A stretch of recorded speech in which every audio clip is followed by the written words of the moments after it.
तो मेरे दोस्तों ये है यामा का स्पीकर। आपने देखे भी होंगे। ज़्यादातर पहले जितने भी प्रोफेशनल स्टूडियो हैं मैक्सिमम यामा के स्पीकर्स लगाते हैं, वो भी फ्लैट स्टूडियो में, जिससे कि आपको हर चीज़ सुनाई दे क्लियर। क्योंकि यहाँ अगर साउंड स्टूडियो में अगर आपको हर चीज़ फ्लैट पर सुनाई देगी तभी आप जो है उसको अच्छे से मिक्स कर सकते हो, एवरीथिंग इज़ परफेक्ट कर सकते हो वॉइस को ना। किसी से बोल सकते आप अगर यूज़ करते हैं तो बताओ आप जो है यामा HS5 के बारे में, यामा स्पीकर्स के बारे में कि किस तरह के स्पीकर्स होते हैं ज़्यादातर। इम्तियाज भाई आइए।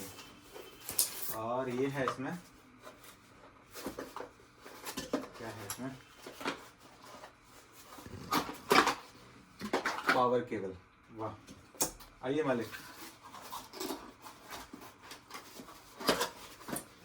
उल्टा कर देना।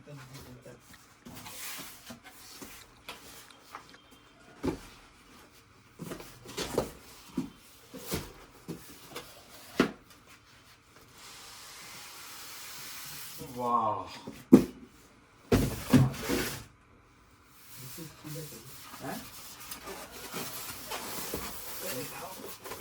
वाह क्या बात है।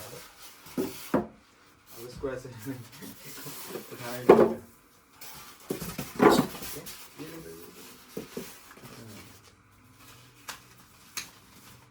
देखने में वहाँ से छोटा लग रहा होगा लेकिन इतना छोटा नहीं है। जिन्होंने यामा HS5 इस्तेमाल कर रहे हैं वो कर रहे हैं, उनको पता है, क्योंकि जो मेरा रूम है वो 7x7 का है, उसके हिसाब से लिए हैं। तो ये रहा हमारा यामा HS5।